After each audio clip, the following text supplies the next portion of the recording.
আজকে যেহেতু অক্ষয় তৃতীয়া, তার জন্য আমি মিষ্টির কোনো রেসিপি শেয়ার করছি। তো আমি গোবিন্দভোগ চাল, কাজু, কিশমিশ আর আমুল গোল্ড দুধ নিয়ে নিয়েছি। আমি আজকে পায়েস করব। তো 100 গ্রাম চাল আমি ধুয়ে নিচ্ছি।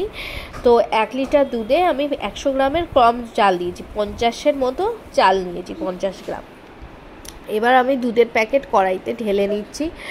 দুধগুলো পুরো 1 লিটার দুধই আমি ঢেলে নিয়ে দুধটা কিছুটা ঘন হতে দেবো।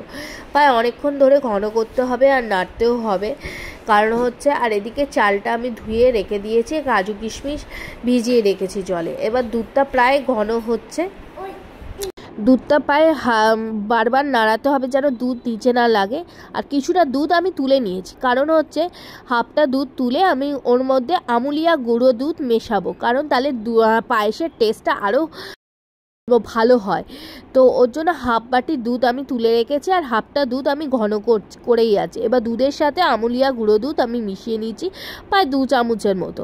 ব্লেন্ডার দিয়ে ব্লেন্ড করে নেব, দুধটা যেন মিশে যায়, কোনো ডেলা ডেলা না থাকে। আর এদিকে এলাচ ফাটিয়ে গুঁড়ো করে নিয়েছি, দুধের মধ্যে দিয়ে দিয়েছি, কড়াইয়ের দুধে দিয়ে ভালো করে নাড়িয়ে নিয়েছি।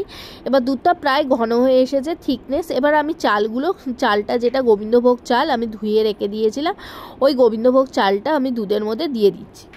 এবার দুধের মধ্যে দিয়ে ওই ঘন দুধের সাথে আমি চালটা সিদ্ধ হতে দেবো। যখন সিদ্ধ হয়ে আসবে প্রায় কিছুটা, তখন আমি ওই দুধের সাথে গুঁড়ো দুধ মেশানো আলাদা দুধটা ঢেলে দিয়ে মিক্স করে এবার চালটা আর দুধটা ভালো করে সিদ্ধ হতে দেবো। চিনি দেবো না আগে, কারণ চিনি দিলে চাল সিদ্ধ হয় না।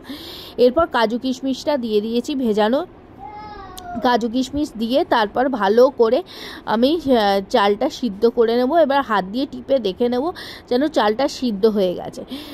দেখে নিচ্ছ চালটা এরকম সিদ্ধ হবে, একদম ভাত ভাত গলা গলাও হবে না, এরকম সিদ্ধ হবে। এরপর আমি 1 বাটি চিনি দিয়ে দিয়েছি।